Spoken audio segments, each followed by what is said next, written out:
Hadirin yang dikasihi sekalian, sebaik-baik manusia ataupun seafdal-afdal manusia di sisi Allah Subhanahu Wa Taala iaitu orang yang menjadikan sebab seseorang dapat hidayah dan jauh daripada kesesatan. Yang mana Nabi kita Muhammad sallallahu alaihi wasallam bersabda, "Inna minan nasi mafatiha lil khair, maghaliqa lil syarr, wa inna minan nas mafatiha lil syarr, maghaliqa lil khair. فطوبى لمن جعل الله مفاتح الخير على يديه وويل لمن جعل الله مفاتح الشر على يديه." Sesungguhnya di antara manusia ada yang menjadi pembuka kebaikan dan penutup pintu keburukan, dan sesungguhnya di antara manusia juga ada yang menjadi pembuka keburukan dan penutup kebaikan. Nabi kita Muhammad sallallahu alaihi wasallam beri cerita kepada kita bahawa manusia ni ia ada dua jenis. Jenis yang pertama iaitu orang yang sentiasa jadi kunci kebaikan, orang yang jadi tonhead kebaikan, orang yang sentiasa membawa kebaikan dan menutup perkara-perkara yang jahat. Dan sebelah lagi seorang lagi yang Nabi kita sebut iaitu orang yang sentiasa suka buat kejahatan, seorang suka yang menjadikan pintu buka pintu kejahatan, pintu maksiat kepada Allah Subhanahu Wa Taala. Na'udzubillahi min dzalik. Kata Nabi lagi Muhammad sallallahu alaihi wasallam, berutunglah orang-orang yang Allah letakkan kunci-kunci pembuka kebaikan di tangannya, dan celakalah orang-orang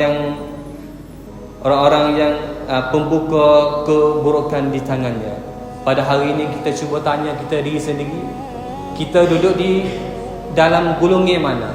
Adakah kita duduk di dalam golongan orang yang suka buat kebaikan, ataupun adakah kita duduk di dalam orang-orang yang suka membuka pintu keburukan? Kita cuba tanya kita diri sendiri, di antara dua golongan ni di mana kita duduk? Adakah kita jadi hamba yang suka menjadi satu kunci kebaikan, ataupun hamba yang terhaka kepada Allah SWT yang membawa kunci keburukan kepada alam ini? Cuba kita tanya kepada kita diri sendiri. Maka marilah kita, hadirin yang dikasihi sekalian, marilah kita jadi seorang yang bawa kunci kebaikan untuk diri kita sendiri. Kita usaha islah tubuh kita diri sendiri, baiki apa yang kita rusak, baiki apa yang kita taksir, dan juga pintu kebaikan kita kena bawa kepada ahli keluarga kita, kepada isteri kita. Bagaimanakah kita nak buat contoh kepada isteri kita dapat kebaikan, kepada anak-anak kita? Bagaimanakah kita nak membawa kebaikan ini anak-anak kita dapat kebaikan? Bagaimanakah kita nak jadi contoh tauladan baik kepada anak-anak kita kebaikan? Anak-anak kita, isteri kita, keluarga kita dapat kebaikan yang mana Allah SWT kehendak kepada kita. Dan juga pasti kita kena membawa kunci kebaikan ini kepada masjid kita. Kita nak buat macam mana masjid kita ni jadi pusat sebarkan kebaikan. Nak macam mana masjid kita ni jadi masjid yang sebar kebaikan, tolong orang, tolong masyarakat, bukan saja masjid untuk nak semaya 5 waktu.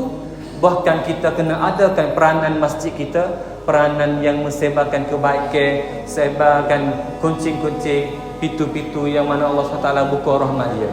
Dan juga kita kena usaha jadikan kita seorang yang membawa kunci kebaikan di tempat kerja kita. Bagaimanakah kita nak jadikan kita seorang contoh di tempat kerja kita dengan saing kita, ataupun kalau kita jadi tua, bagaimanakah kita nak jadi contoh yang baik kepada anak-anak koli kita? Apabila masa waktu semaya, kita tutup kedai, kita ajak anak-anak koli kita pergi semaya bersama. Kita cuba tanya bagaimanakah kita nak peranan kita menjadikan seorang yang membawa kunci kebaikan kepada orang lain, kepada keluarga kita, kepada anak-anak kita, kepada saing-saing kita di tempat kerja, ataupun di mana-mana saja. Bagaimanakah kita nak jadikan seorang yang membawa kebaikan? Maka janganlah kita jadi seorang yang membuka pintu keburukan kepada orang-orang lain, yang mana yang mana iblis telah tipu Adam dan Hawa keluar daripada syurga. Iblis adalah kepala membawa kunci keburukan. Iblis adalah kepala membawa kunci kesesatan daripada jalan Allah Subhanahu Wa Taala. Jangan jadi kita seorang yang membawa kunci keburukan seperti mana iblis dia tipu daya anak cucu Adam dan tipu daya ayah dan ibu kita Adam dan Hawa tubik daripada syurga. Wa ta'awanu 'alal birri wat taqwa wa la ta'awanu 'alal itsmi wal 'udwan. Kata Allah Subhanahu Wa Taala, Allah Subhanahu Wa Taala suruh kita ta'awanu, bersokong, bertolong bersama di dalam kebaikan, di dalam ketakwaan, dan jangan tolong wala ta'awanu 'alal itsmi wal 'udwan. Jangan tolong di dalam perkara-perkara yang maksiat, perkara-perkara yang derhaka kepada Allah Subhanahu Wa Taala. Maka hadirin yang dikasihi sekalian, kita kena jaga diri kita sendiri. Kita kena jaga akhlak kita. Kita kena jaga peifanga kita. Kita kena jaga cakapan kita. Kita kena jaga perbuatan kita. Kerana apa?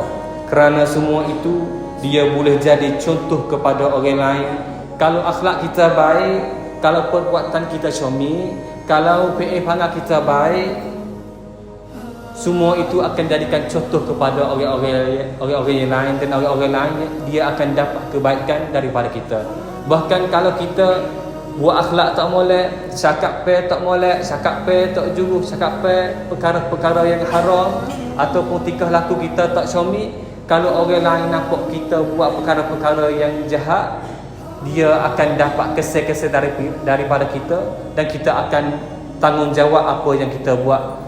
Sarau kita nampak daripada perkara-perkara yang jahat, yang mana datangnya dari hadis an Abi Hurairah radhiyallahu anhu anna Rasulullah sallallahu alaihi wasallam qala man da'a ila huda kana lahu min al-ajri mithlu ujuri man tabi'ahu la yanqusu dhalika min ujurihim shay'a wa man da'a ila dhalalatin كان عليه من الإثم مثل آثام من تبعه لا ينقص ذلك من آثامهم شيئا. Kata Nabi Muhammad sallallahu alaihi wasallam, sesiapa seru, sesiapa ajak kepada kebenaran, sesiapa ajak ke hidayah, huda, kebaikan, dia akan dapat pahala mithlu ujuri man tabi'ahu la yanqusu dhalika min ujurihim syai'a. Dia akan dapat pahala seperti mana orang yang lain buat, pahala tak kurang pun sikit pun. Kalau kita kecek baik, orang lain nampak kita kecek baik, kita akan dapat pahala yang mana orang itu kecek baik seperti mana kita kecek baik. Kalau kita muamalah dengan orang dengan cara baik, akhlak kita baik, kalau orang ikut apa yang kita buat, kita akan dapat pahala juga, dan pahala kita tak akan kurangnya. Dan lagi Nabi kita Muhammad sallallahu alaihi wasallam juga larang kita beri peringatan, wa man da'a ila dhalalah, dan sesiapa mengajak ataupun tunjuk jalan kepada kejahatan, buat perkara maksiat. Kalau kita buat diri kita contoh yang tak baik kepada anak-anak kita, kalau kita diri sendiri buat contoh tak baik kepada ahli keluarga kita, kalau kita diri sendiri buat contoh tak baik kepada masyarakat kita, ahli kampung kita, kita akan diterimakan dosa-dosa yang mana mereka itu buat, dan dosa itu kita akan dapat tak kurang sikit pun. Dosa dia banyak mana dia buat, kita akan dapat banyak tulah.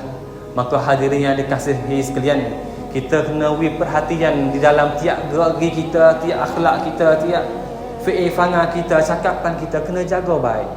Sebab orang-orang lain lagi yang nak tiru kita. Lebih-lebih lagi anak-anak kita.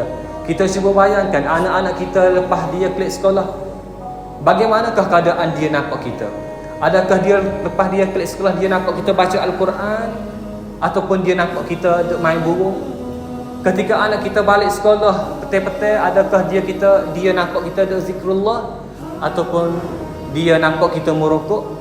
Ini adalah contoh ataupun akhlak yang kita kena jaga di tubuh kita, supaya keluarga kita, diri kita, orang tepi-tepi kita selamat, dan juga pahala kita akan dapat pahala yang mana pahala yang terlipat ganda. Maka marilah hadirin yang dikasihi sekalian, marilah kita sama-sama jadi seorang yang lebih baik, serta mengajak orang-orang lain kepada kebaikan. ومن أحسن قولا ممن دعا إلى الله وعمل صالحا وقال إنني من المسلمين. أقول قولي هذا وأستغفر الله العظيم لي ولكم فاستغفروه إنه هو الغفور الرحيم.